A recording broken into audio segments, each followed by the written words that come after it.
but I'm sure that I've learned more than 10 meaningful tenets of life. Try saying that phrase 10 times fast.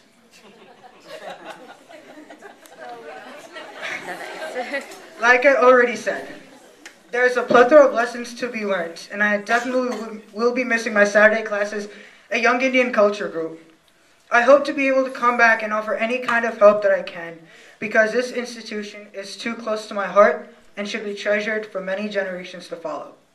But to conclude, I would like to say this eloquent verse from Shankaracharya's Nirvanashtakam.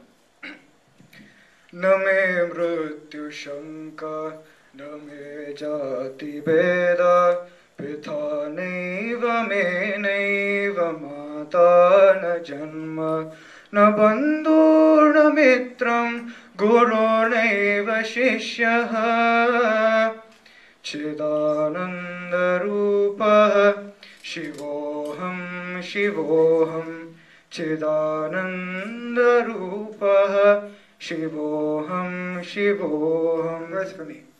There is no relative or friend, or teacher or student for me. I am the nature of consciousness and limitlessness. I am pure self.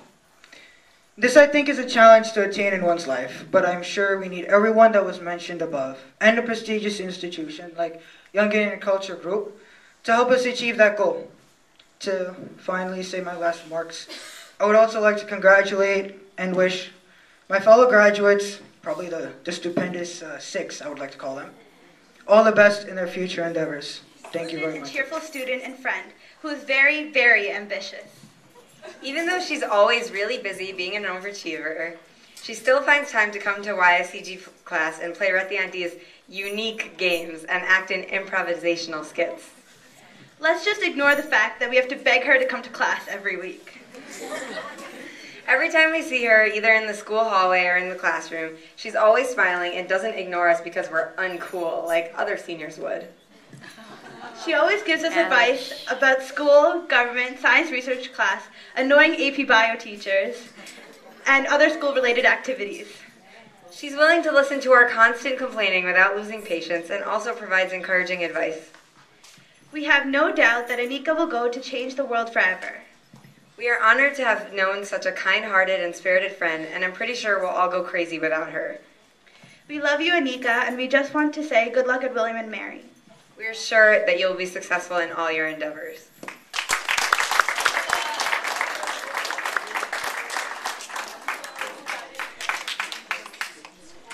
Hi, I'm Anika. I still remember Vedic when it used to be at the community center. I took classes, learned stories about the Mahabharata, and practiced my skill with crayons by coloring inside the lines for different cartoons. As I got older and classes shifted here in the middle school, the lessons I learned grew more complex. I have had the privilege of learning from Rati Auntie for the past 4 years. We've covered topics ranging from the qualities of a wise man to more recently what empathy is and how we should all be able to apply it in our lives. Although the methods of teaching have somewhat changed over the past few years, the lessons, stories, and morals have not. For example, now Rati Auntie has adjusted her teaching technique by using chocolates and candies to encourage students to share personal connections and examples for our discussions. Our skits have also become a little bit more outrageous each year, but I promise they still connect back to what we've been learning in class. This is what I find most important about the classes I've been taking on Saturdays for as long as I can remember. The stories we hear, the new Sanskrit words we learn, the morals that we study all relate back to us. We can apply it to our lives. Especially as a high school student and a teenager, sometimes we get wrapped up in all the pressure and problems that arise. But with the advice of Rati Auntie and her teachings from ancient scriptures, we learn how to deal with these problems in a principled way. Through these classes, I've also had the opportunity to meet new people and make new friends. As a senior or an upperclassman in high school, I try not to associate with the younger kids who are freshmen or sophomores, but the ones in our class are just too hyper and crazy to ignore. It's been interesting starting class with 10 girls because the rest of the guys are still playing basketball in the gym. I've had a lot of fun and I've made some incredible memories from YSCG. I still can't believe that after attending so many Gita Vicaras, I'm actually graduating this year. I'll miss my friends, I'll miss the classes, I'll miss Rati Auntie, and I'll definitely miss all those chocolates. It all started long ago in the faraway land of Herrick's Community Center. We still laugh about the times our dance teacher, Gayatri Auntie, would scold us for everything. Anjali was the mastermind behind every plot, while Ramita and I were second in command, which led to some pretty memorable adventures. During dance classes, we were always sent out of the room, while Anj usually was, since I was Chweet Chonya, always so innocent. And to be honest, this continued well into our teen years. I'll never forget those memories that Ramita, Anjali, and me would spend those 3 hours a week wreaking havoc all over that community center. And you haven't changed one bit. At 16 and 17, you and I still get into the same trouble we did 10 years ago, and I'm glad that the mischievous Anj is still here to stay. Anjali is going on to NYU next year and is graduating from Herrick's High School. Despite our devious past, she has turned into a very smart, intelligent, caring girl, and I couldn't be more proud of her. Our memories from dance, Bali, and our Chitku group will last a lifetime.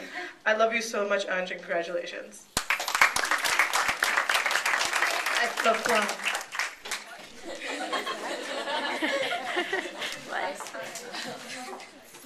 Although we've been here for such a long time, I really never got to know Anjali until French last year, when me, along with some friends, did a collaborative French project mandating creativity, strong leadership, and chemistry amongst us all. It was during this French project when I became aware of what a beautiful girl Anjali is, both inside and out.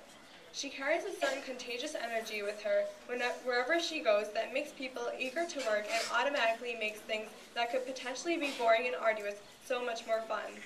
She was always one step ahead of the game, constantly generating one project idea after the other.